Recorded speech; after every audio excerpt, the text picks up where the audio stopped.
This video was brought to you by Dan.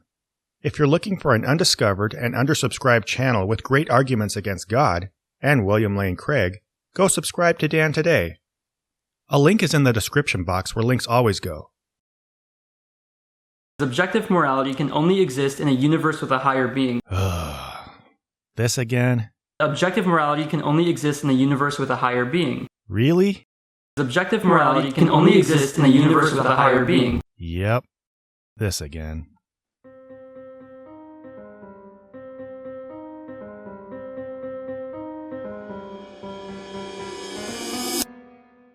The objective morality can only exist with God argument is about the most tiresome argument anybody has ever made for anything. Basically, it just involves Christians drowning the conversation in obnoxious f***ing semantics so they can imply a false dilemma between divine commands and some level of moral chaos. So to be honest, when I first heard this young man say, "Objective morality can only exist in a universe with a higher being," I was just about ready to throw my laptop at the wall and scream. Until I saw him do something hilarious that totally undermined his own argument. Basically, he showed that he misunderstands how games work, thus illustrating his misunderstanding of how morality works. And he did so as follows. The simplest way I know of to explain this is to use the Monopoly analogy. Let's say the game of Monopoly exists and there was no rule maker of the game. So the point of his analogy is that a board game can only function properly because it has a creator who made rules that everybody must follow. And they follow these rules because the rule maker made them. But this is not how games work. The rules of Monopoly were not based on the nature or desires of the rule maker. Sure, his interests and personality came into play, but the whole premise of game design required him to look outside himself, carefully considering utilitarian ideas of logic and playability in order to make a game anybody would want to play. In fact, his whole job required him to go out of his way to appeal to and meet the approval of the players. Now, of course, this doesn't mean the players will always like how the rules affect them personally, meaning they might get frustrated when they go to jail or land on someone else's property. But in the big picture, they still recognize that they're better off with rules that constrain their behavior, and that of their opponents, in a way that creates an orderly turn-taking experience, puts challenging obstacles in front of them, and offers them logical choices and conditions for success. If a set of rules does not do this, players will set the game on the shelf, or in the trash, and look for a better one. In other words, Gret Glyer has not given us an analogy that shows us an objective set of rules representing the will of a rule maker.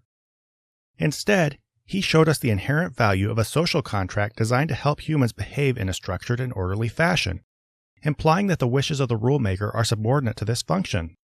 The pieces of the game can come together and decide to play the game a certain way, and they all can get together and make decisions about how the game should be played, and they can follow out those rules. However, those rules are still subjective to what the pieces think. And let's say the pieces get together and they breed, and there's a whole new generation of pieces, and that new generation says, hey, the previous generation thought the rules should be played this way, but we're playing it this way. And the idea of objective morality is the rules are the same no matter where or when you are, no matter what generation, no matter what context you're in, the rules are the same. Now here he acknowledges an objection I would have brought up myself, which is that the pieces, or I would say players, could make their own rules. But he implies that these rules would be totally arbitrary and thus subject to overhaul as soon as a new generation comes along. But this just isn't the case. As far as the rules of Monopoly can be called objective, it's not because they represent the will of the rule maker. It's because they have an objective level of functionality that the players recognize before agreeing that the game's worth playing. And given the need, say in the event that they found a game without a rulebook, most insightful gamers could think through ways to logically move their pieces, buy properties, and so on until they had agreed upon a sound set of rules of their own. But as he said, wouldn't the rules change without an objective rule giver? Well, yes, they could. And in fact, this happens in real life, even with an objective rule giver. For example, many people take it for granted that landing on free parking wins a pot of money from the center of the board, or that landing directly on Go earns $400 instead of $200. But the inventor of Monopoly did not make these rules. Players decided that these, along with many other revisions, improved on the quality of the game, and they became so widespread that many people think they're official Monopoly rules. So even given an official set of rules, players don't just hold to a blind fundamentalist adherence to the dictates of the rule maker. They strive to understand how the rules function, and when a change will improve gameplay, they implement it. And let's appreciate the fact that changes to the rules don't result in chaos. Players see value in the stability that comes from keeping most rules in place, and when they make changes, they do so after much deliberation with the agreement of all the players. They don't just start taking properties at random or moving backward instead of forward whenever it suits them. They navigate an intelligent middle ground between absolute inflexibility and anarchy, thus illustrating how secular morality can build a sound but flexible moral framework without deferring to an outside moral lawgiver. And of course, there's allowances where it might be wrong to kill someone in a certain situation and right to kill someone in another situation. For example, if you're trying to defend your family from an axe murderer, that might be a situation where it's okay to kill the guy who's trying to kill your family. But to take this back to the Monopoly analogy, in the universe where there is a rule maker who made the rules for Monopoly, the pieces, it doesn't matter what they think the rules are. All that matters is that there's a overarching rule maker, and the pieces can decide to follow the rules or break the rules or not believe in the rules whatsoever, but it doesn't matter because there are objective rules to playing the game. And so this is my contention with objective morality. So in short, Gret claims that Monopoly shows us the need for an outside rule maker to explain the objective rules of Monopoly. But objectivity can be a slippery word, and the idea of rules or morality being objective can mean different things. For example, we can agree that rules saying you need to move forward along the board in accordance with your dice roll, or that you can only purchase properties you've landed on, are objectively good rules. But why? Is it because they have objective value in providing structure and playability to the game?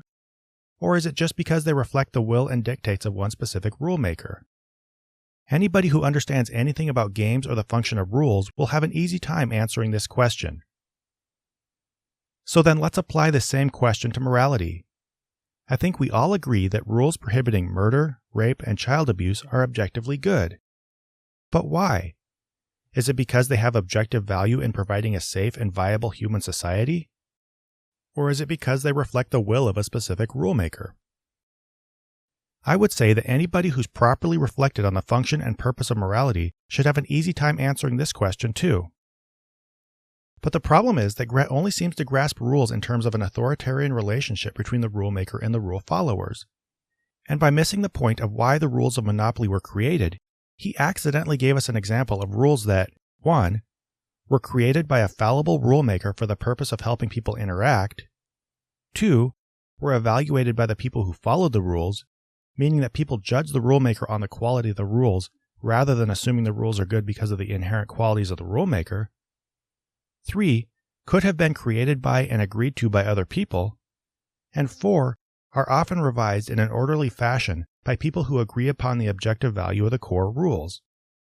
In other words, he set me up with a beautiful illustration for how secular morality works, and in the process cut the legs out from under his own argument. Now, if this young man ever sees my video, I'm sure he'll claim I didn't really show him that secular values are objective in the way that he sees objectivity. I've been on this ride before, and I know how long theists can milk the ambiguity in the word objective. But you know what? I don't f***ing care. Secular morality works, and it works well.